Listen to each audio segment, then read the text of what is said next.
Começa agora pela Rádio Rio de Janeiro, Momentos São Joana de Ângeles, um programa que trará a você as lições da espiritualidade. Produção e apresentação, Maria de Fátima Miranda. Amigos ouvintes da Rádio Rio de Janeiro, que Jesus nos conduza, nos fortaleça. Estamos retornando para o nosso encontro semanal, estudando a obra da Joana de Ângeles, através da mediunidade do Divaldo Franco. O livro é o Plenitude. Estamos na companhia de três figuras, sabe, hilárias aqui. Vamos lá, hoje tem um convidado bem diferente. É especial. Um abraço aos nossos ouvintes, Eduardo Araújo na área, em nome de Jesus. Muita paz. Pois é, e tem outro ali, Anjinho, que vai... O mestre Aloísio Guigino, seja bem-vindo. Pronto para aprender. Pronto. Nosso abraço a todos. E o Pardal ali na técnica se deleitando, não é, Pardal? Pois é, meninos, olha, vamos continuar o estudo do capítulo 5, Caminhos para a Cessação do Sofrimento. E no parágrafo, na raiz de toda ação. Vamos lá, Eduardo. Então, lá é um capítulo grande, né? Então você vai tentando se localizar aí, mas o Espírito Joana de Ângeles diz o seguinte, depois do 30º parágrafo, tá? Procurem aí. Na raiz de toda ação enobrecida está a seiva do amor, produzindo vida e sustentando-a. Usar essa energia vital constitui dever e, com a consciência lúcida de sua magnitude, aplicá-la em prol da harmonia faz cessar o sofrimento.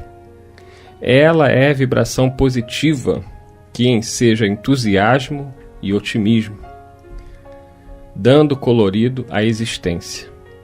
Reverdece a terra cansada do coração e drena o charco no qual a pestilência das paixões deixou que se descompusessem a esperança e a alegria. Ninguém ama inerte. Dinâmico, o amor induz a ação construtiva responsável pelo progresso.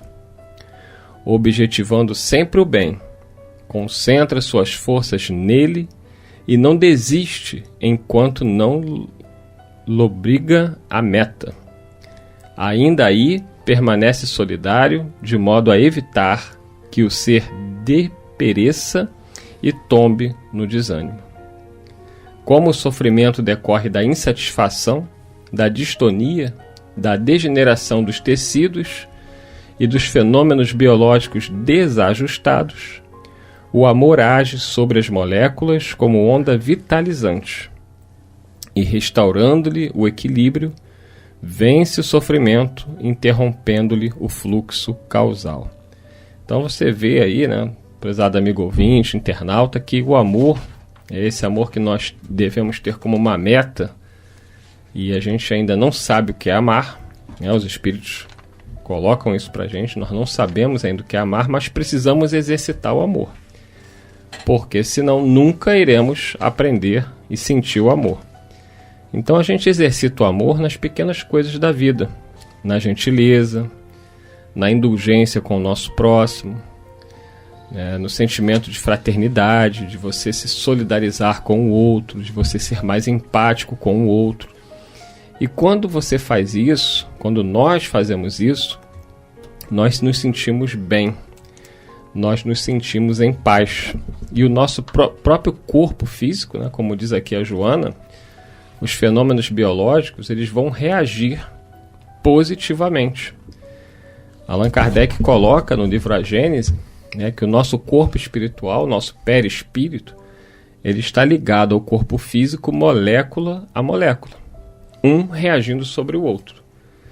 Quem procura exercitar o amor através da prática do bem, traz paz, e isso traz saúde física, emocional e espiritual. É por isso que ela inicia dizendo que na raiz de toda ação enobrecida, e não existe ação enobrecida longe de Deus. E o amor é justamente a sublimação dos sentimentos, como diz Lázaro lá no Evangelho segundo o Espiritismo, não é? Por isso que a jornada evolutiva demanda um número indeterminado de reencarnações, até que estejamos mais conscientes de quem nós somos, de onde viemos e qual o nosso objetivo aqui. Então nós vamos observando, e ela ainda diz, ninguém ama inerte. Por quê? Porque o amor, ele movimenta a criatura em direção ao próximo.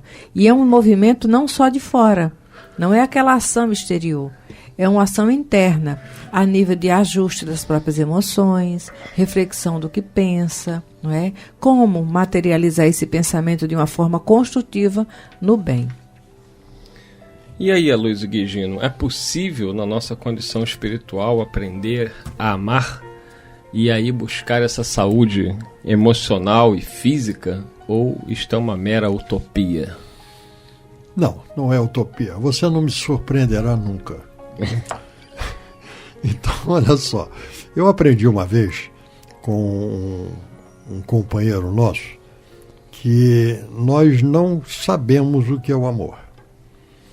Quando nós nos reportamos ao amor, nós dizemos que a lei de Deus é a lei do amor. Nós dizemos que Deus é amor. E nós estamos longe de alcançar o entendimento pleno do que seja efetivamente o amor. Mas nós temos um companheiro que uma vez eu ouvi ele fazendo uma Milton Menezes, né? Eu digo a fonte. Ele diz o seguinte: nós não conhecemos o amor, mas conhecemos os filhotes do amor. E quais são os filhotes do amor? São as virtudes que normalmente nós aplicamos no nosso cotidiano. É a paciência, a tolerância, o respeito, a indulgência, a benevolência, e vamos por aí afora. O dia que nós conseguirmos reunir toda esta família, aí nós estaremos alcançando efetivamente o que seja o amor. É isso mesmo. E aí a falta, o desamor, né, que é o contrário que nós conhecemos bem, esse nós conhecemos. O desamor, nós somos especialistas nele. E a cessação do sofrimento depende da gente combater esse desamor, que são os filhotes negativos do desamor, né? Que é a intolerância, é aquela pessoa mal-humorada, aquela pessoa que julga a todo momento, que briga com todo mundo. Essa pessoa, ela carrega aí, né? Trazendo aí a ideia do nosso Milton Menezes, os filhotes contrários aos filhotes do amor, os filhotes do desamor. E esses filhotes do desamor, eles vão trazer a doença do corpo e vão trazer a doença da alma.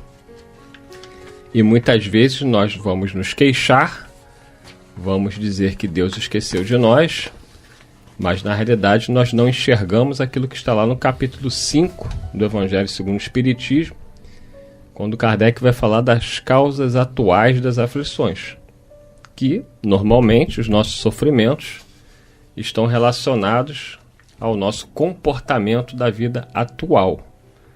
Muita gente diz que está pagando os pecados do que fez em vidas anteriores. E os espíritos, neste capítulo 5, no item causas atuais dos sofrimentos, dizem que Allan Kardec nos traz que a maior parte das dores que enfrentamos nesta vida, nesta encarnação, decorrem muito das nossas atitudes tomadas hoje e não tem relação direta com situações de existências anteriores.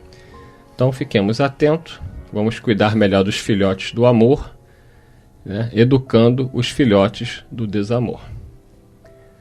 Sigamos, Maria de Fátima Miranda. Os filhotes do desamor são as ramificações do egoísmo. É isso aí. Continua aqui Joana de Ângeles. Quando, porém, perseveram as dores físicas, perseverem, é isso não? Quando, porém, perseveram as dores físicas, efeitos dos desarranjos orgânicos, a resignação e a coragem do amor amortecem-lhes os efeitos, tornando-os suportáveis e produzindo os heróis do sofrimento, cujo martírio de qualquer procedência deles fazem modelos que dão força e dignidade às demais criaturas. Assim, embelezando a vida moral e humana na Terra. Então, ó, isso aqui também é muito importante, porque quando Joana coloca, né, dessas pessoas que... Porque a pessoa fala assim, então quer dizer que só vai ficar doente, só vai sofrer quem alimenta os filhotes do desamor. Não necessariamente. Se fosse assim, Madre Teresa, Chico Xavier e tantos outros, né, Jerônimo Mendonça, falávamos há pouco do nosso José Raul Teixeira, irmãos nossos, trabalhadores do bem, que passaram, né, por grandes provações, estão passando alguns, e nem por isso eram pessoas que não alimentavam esses filhotes do amor. Mas nós temos as nossas necessidades kármicas. Aí entra naquela questão, mais uma vez, do capítulo 5 do Evangelho segundo o Espiritismo, quando Kardec vai falar das causas atuais e das causas anteriores das aflições. Então, por melhor que seja o espírito, muitas vezes ele pede como prova uma existência onde ele possa ser realmente testado e possa dar testemunho, né, da confiança em Deus, da resignação.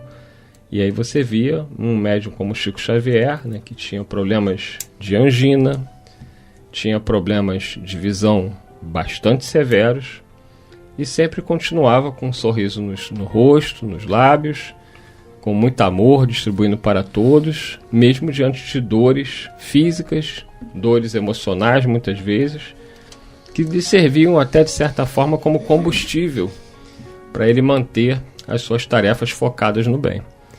Lembramos de Jerônimo Mendonça, conhecido como o Gigante Deitado. Eu aconselho a você que está aí nos ouvindo, vai no YouTube, digita lá Jerônimo Mendonça, o Gigante Deitado, e você veja a história deste homem, que por problemas de saúde ficou numa cama durante muito tempo. Ele precisava de uma cama especial, né, hospitalar, e as dores que ele sentiu eram tão intensas que ele precisava de um saco com um peso de 30 quilos no seu peito para suportar essas dores. Mas isso não impedia Jerônimo Mendonça de continuar fazendo a divulgação doutrinária.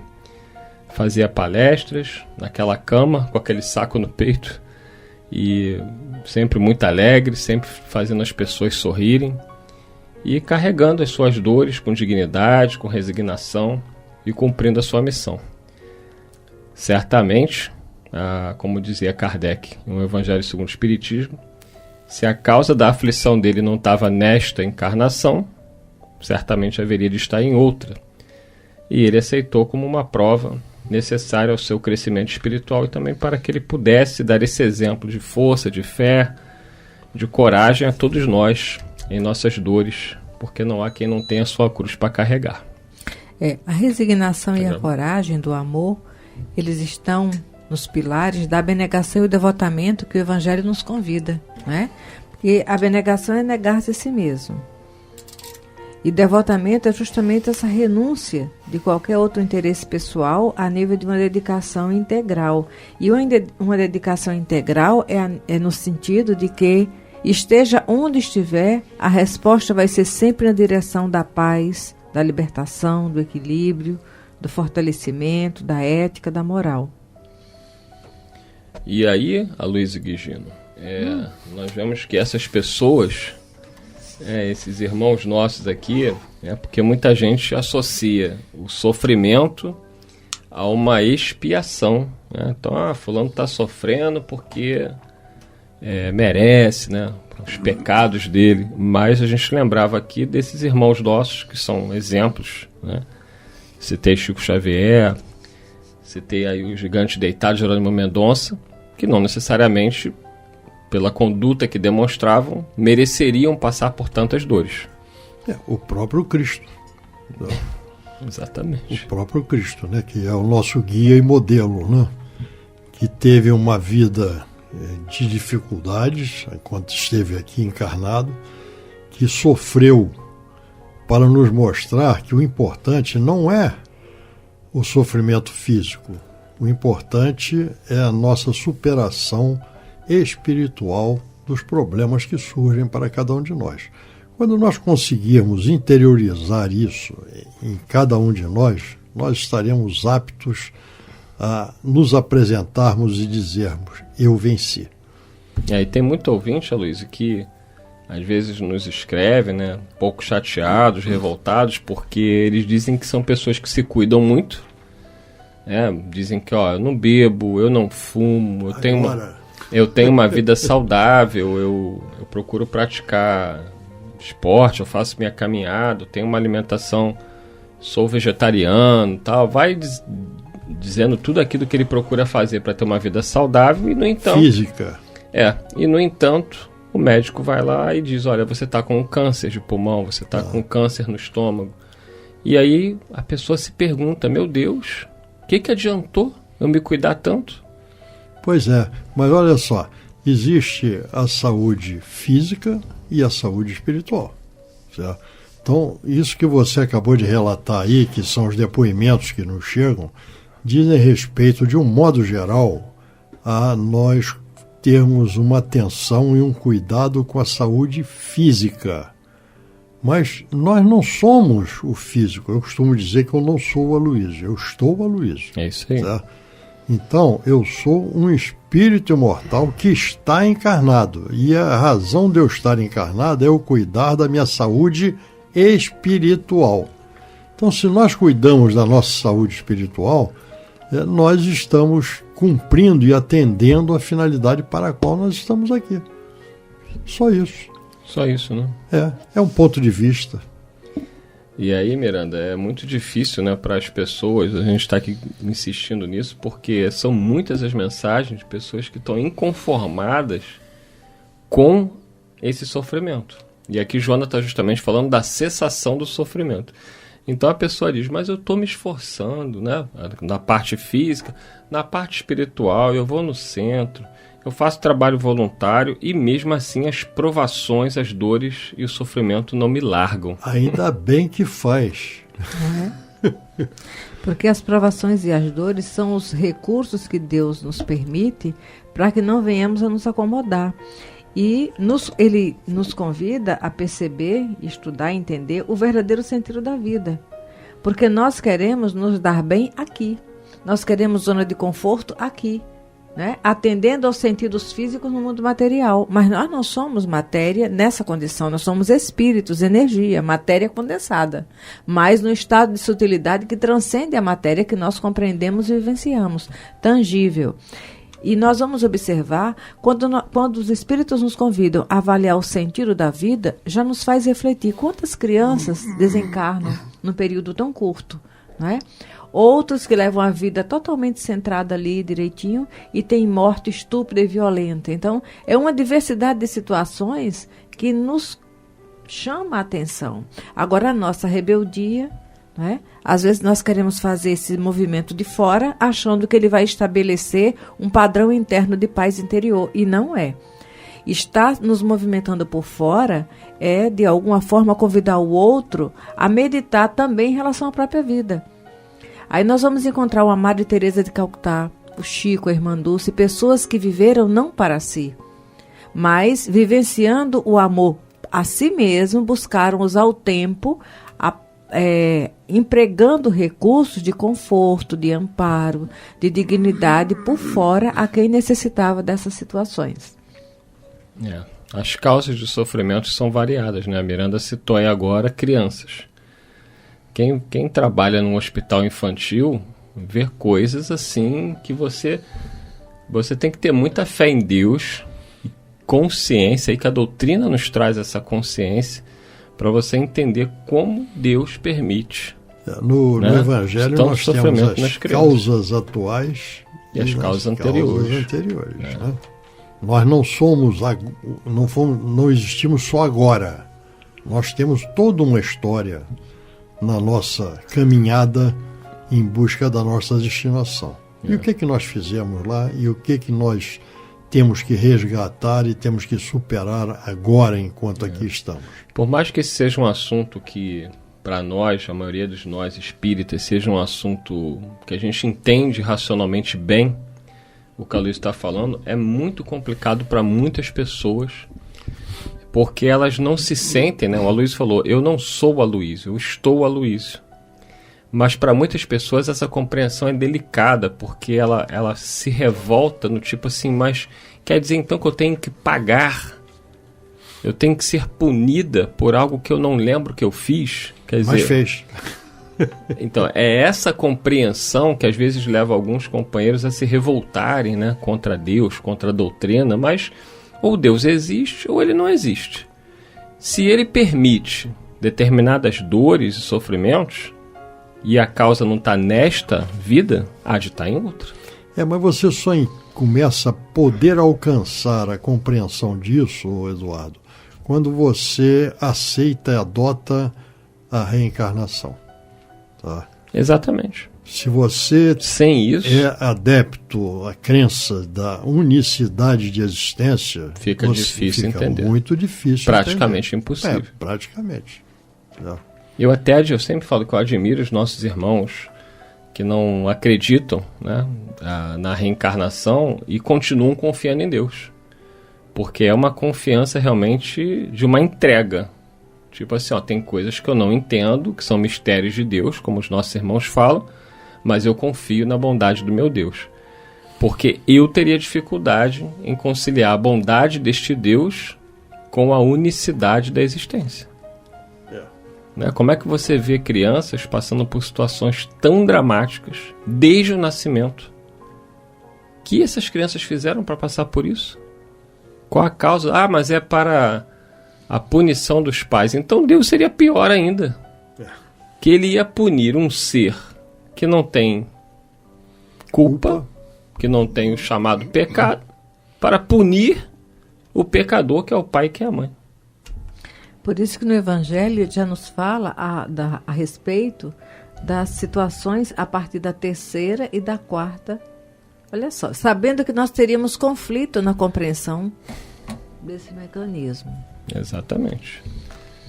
E dito isso, né, nós estamos chegando aí ao final de mais um programa. Hoje um programa especial, né, porque não é sempre que a gente tem a honra de contar com uma presença nobre e ilustre de Aloysio Guigino. Então, volte sempre, Aloysio Guigino. Não, o Aloysio Guigino veio. Agora o nobre e ilustre não veio, não. E depois do programa, o nobre e ilustre Aloysio Guigino tem que conversar com a Miranda, né, sobre os nossos projetos para a semana que vem. Então, isso fica para os bastidores. E aí, Miranda? Já sentiram, né? Que Jesus nos conduza. Ela ficou tão tensa que teve que começar o programa. Primeiro ela correu, sumiu pela rádio, depois ela voltou desorientada, começou o programa todo. Então vocês imaginam o que... O programa começou bem. Miranda, calma, que o Aloysio vai promover a cessação do sofrimento. Graças a Deus. Muita paz aos nossos ouvintes. Deus seja louvado. Que Jesus nos conduza. É isso aí.